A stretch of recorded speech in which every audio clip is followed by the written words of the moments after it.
Hi, welcome to another edition of 1 in 15. As ever, I'm going to let my guests introduce themselves.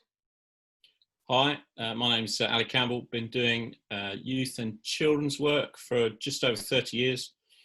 Bunch of that volunteer, bunch of that full-time, and it is great to be here chatting to Andy. Brilliant, thanks Ali. It's always good to have someone with the same surname slowly taking over the world. I know. As you know, we've been in this kind of series of chats, we've been talking about things that are really dominating our thinking. Often that's been shaped understandably at the moment by the pandemic and so on. What's that one thing that you can't get out of your brain at the moment? I guess the main thing is being able to focus, or more accurately, not being able to focus. I think so much is getting a bit blurred around when am I working, when am I not working, what am I supposed to be concentrating on, what is going on in my life, how do all these pieces fit together when there's no sort of established way of being at the moment. Yeah. Things changing all the time with the way lockdown's been processed, at least in the UK. So all of that feels like every day you're kind of starting again with trying to think, what's today going to look like? Sure. So just that ability to be focused, whether that is on work, on responsibilities, family, whatever. So I think that's a key thing for me at the minute. Okay, yeah, I mean, that makes sense. We've seen and read lots of things about how we concentrate differently, those of us who are still having meetings but online, about obviously, you know, with my kind of well-being hat on, we're undergoing a massive trauma, and there's understandable and reasonable distractions that we've got going on about our own health, our financial and other securities, that of our family and loved ones and so on. So in your line of work, where you're a resource, I guess, to put it crudely, for other people, I know you do lots of other things as well, that presumably there's been quite a big impact on both what resources you're seeking to put out and how you've been able to do that, and again helping other people find that focus. Yeah, so I think at the start, if you go back to middle of March, as we were going into lockdown, suddenly I felt like we were overwhelmed with people trying to help. Yeah. So almost like every organisation, every agency, every person that I could think of in ministry that had a kind of hat for resourcing others was sharing content. Sure. One of the things I like to do with the resource is signpost people to other stuff. But I don't know where to start. There's so much. Yeah. And then also thinking as a practitioner and people that are on the receiving end of that, how do you navigate your way through what's going to be helpful when there's just so much? Yeah. So again, linked with focus, I just couldn't focus on what was going to be really important amongst those things that were just being churned out. So I took a bit of a pause. I didn't really reflect until probably beginning of April, maybe even mid-April, on how COVID-19 and the pandemic was affecting us in ministry. And part of me was like, should I have been saying something earlier? But I also just felt a bit like, I don't want to join in with overwhelming people. Sure. So I kept putting up my usual stuff and was trying to just reflect. I've written a few blogs since about what I think we can be learning. Yeah. But I guess I wanted to go on a journey through what is it we're collectively experiencing, rather than here's all this stuff. So I didn't want to knee-jerk into response mode. Yeah. Even though part of me was like desperate to do something. Yeah, no, because it felt like that's what I need to do. Yeah, I mean, I've felt that tension, and already in other conversations I've had in this context, that kind of sense of needing to stop, but, you know, kind of conflicted with a need to do something, to manage what we can. Those of us who are trying to help other people in some way, feeling that we can't stop. You know, there's so much need out there that we've got to meet it somehow. But again, juxtaposed with the fact there's loads and loads of, there are loads too many resources. And that's really, like, from a psychological point of view, of course, you know, we've experienced this national and international trauma where things as we've known it have stopped happening, quite suddenly, quite unexpectedly, completely outside of our control. And all that basic biology of kind of fight, flight or freeze has kicked in. The Maslowian kind of, you know, survival stuff is suddenly much more obvious and essential. The higher level kind of actualization stuff is, we haven't had the capacity to do it, I think, or not to the level that we might hope to do. But if part of your identity is shaped around being able to do that thinking and pass on that and make that thinking accessible to others, suddenly you're in the trauma yourself. It's really interesting position for a lot of people to be. And a lot of people have, I've spoken to 3 or 4 people in the last couple of weeks who said, I just had to stop. I just had to stop doing almost anything for a week, a couple of weeks, a month, whatever it was, to get my head around what was going on. Yeah, I mean, I think certainly I did less pushing less stuff out via the Facebook page and other channels that I use. I did less blogging at the beginning. I think I didn't really start blogging again until beginning of June. I think there was like a gap where I just wasn't putting anything out. But partly I don't know what to write. Yeah. I think Westerhoff says we're a story-formed people, John Westerhoff, and I like that. But I also think, what happens if you're not quite sure what your story looks like at the minute? Yeah. So again, coming back to that lack of focus, if I'm clear on my story, I've got something to communicate. I can tell a story if I know what it is I'm trying to say. Yeah, and that's good. And I've reflected on this elsewhere as well. That if there's a good like Old Testament story to illustrate what we're going for, which is the Exodus from Egypt. And I guess the story that we saw very transparently told by the Jews as they first left, when they were in a place of unknowing and unknowableness, that very quickly they kind of retreated. We hear them moaning about it would have been better if we died in Egypt. And that's like, it's a story of what was. And we tell ourselves that story because we haven't yet got a story of what will be. And we haven't got a way of articulating what is. So the only place to go is the was. And I guess particularly in working with people, and again, particularly within that subset, working with young people, that tension between, there's always that tension, healthy, sometimes unhealthy, between providing stuff for the young people and responding to the needs of the young people. I suppose for a lot of practitioners in the pandemic, they've had a reminder of that essentialness of being reactive in their youth work, and because the proactive stuff just hasn't made sense in the same way. Has that been your experience?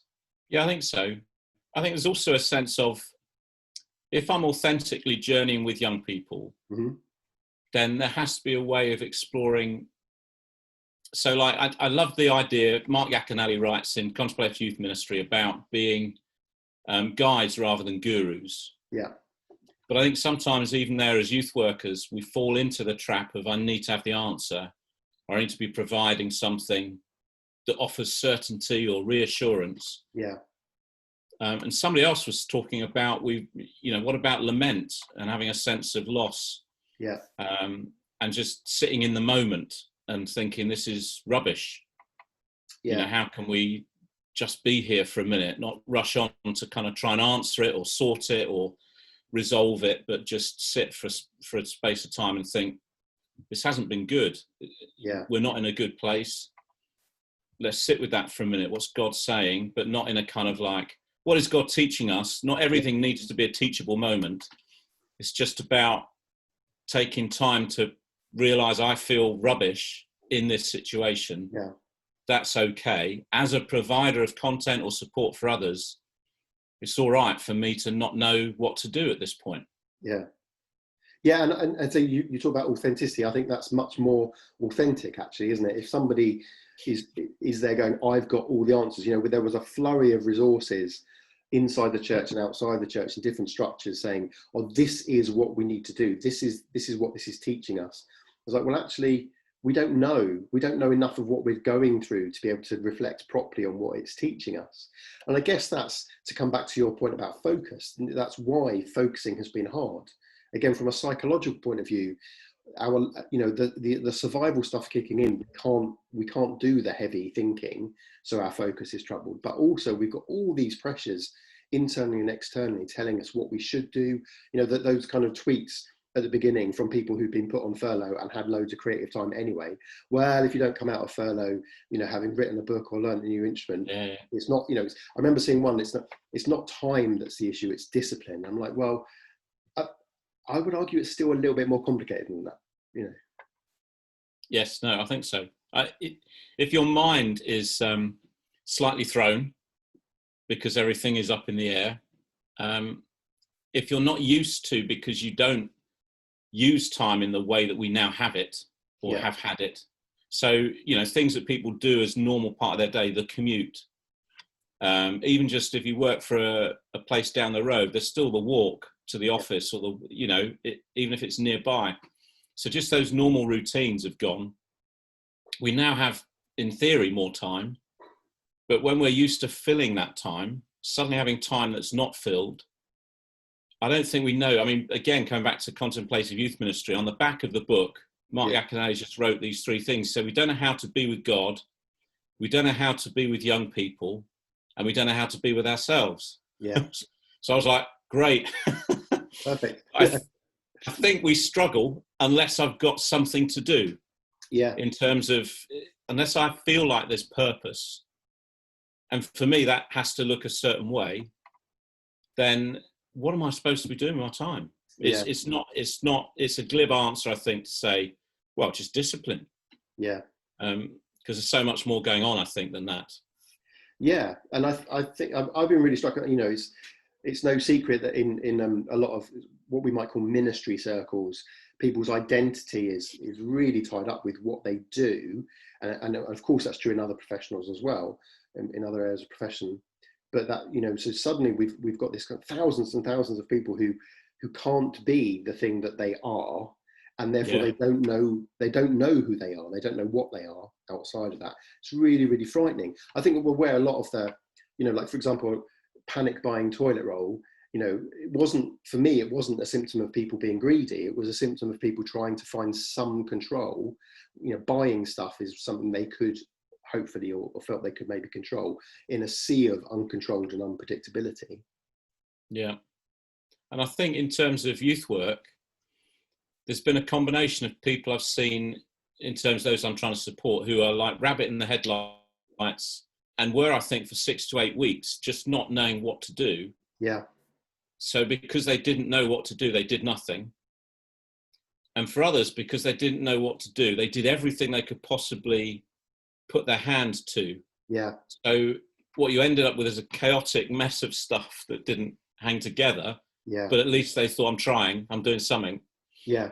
And those who just froze, I think, because I'm used to building rapport with young people in the car park or the skate park or, in a field, down the road, in church hall. I can't do it. Yeah. How am I going to practice my stuff, the thing that makes me me? Yeah. And again, that's it's just classic fight, flight or freeze stuff, isn't it? I'm either going to do everything or I'm going to do nothing. And there's no space in the middle to try things, to reflect on whether those things are working or how they can be adapted to work better or so on. I mean, it's no wonder that we've had trouble trying to focus. So we've got about 3 minutes left. We're nearly there in terms of this interview. And I think we've opened a book or a sermon series of other reflections that we could start. Where's the hope in this? How can we take this as an opportunity? How can we learn from the lessons, with the caveat that we don't know when we're going to arrive in whatever our version of the promised land is yet? We're still on this kind of in between, this liminal space. But where can we start to find focus, or how can we deal with the times when we can't find focus? So having thought about it a little bit, I wrote a blog about paradigm shift stuff and needing to move our thinking on, but more about, taking that word paradigm, and from the Latin means pattern, just thinking about new patterns that might emerge that we need to weave into what we're doing as, whether that's church, but also what we're doing as individuals within the context of our homes and families and work life. So one quick example, we've had a pattern of walking together as a family. We started that early on because the whole thing was get some exercise. Yeah. You are allowed to do this. So we're like, okay, we're allowed, so we'll go and do that. And that, I guess, became a bit of an anchor for us as a family to go and do that walk and do it daily. Yeah. And having built that in, there's aspects of that. We're not now walking daily, but we're still doing it. And for us, there's something about being together, being out in creation, not having to think about what is on my phone, who's buzzing me about this, that, or the other, but just being together and walking. And it's real sense of time to breathe, different pace, time to reflect, and just be together. And the conversations we've both had, both me and my wife, with our kids, just doing that has been really enriching for us in terms of our life together. I don't want to lose that and find that I'm shoved back into a way of being that sees that demoted or removed from my life. But there is a sense of choice about it, I think. Yeah. And again, sometimes choices comes, privilege enables choice sometimes. So I'm conscious of, we have beautiful countryside around us. We've got the opportunity. But it's just taking the small wins from an awful situation that have benefited us as a family, not wanting to lose those. So I'd encourage people to think about what are the patterns that have emerged that you want to retain going into whatever comes next, even though we don't know what that's going to look like. Yeah. Weave those into whatever life is going to look like, is what I would say. That's brilliant, Ali. We're out of time, but that's an amazing and really helpful, positive place to end up, with that recognition, and even if for some of us, those patterns haven't yet emerged or haven't kind of become coherent properly, just to spend some time understanding, being gentle with ourselves, knowing when we can't focus, when we can't have kind of high level thinking, but where patterns are emerging or have emerged, to think about, well, how do we take that into whatever the new, I hesitate for that phrase, new normal, but whatever outside of this pandemic looks like, let's make sure that we retain the new things that we've learned and maybe carry on jettisoning some of the things we no longer need. Ali Campbell, you've been a star. Thank you very much for your time today. Thanks for having me, mate.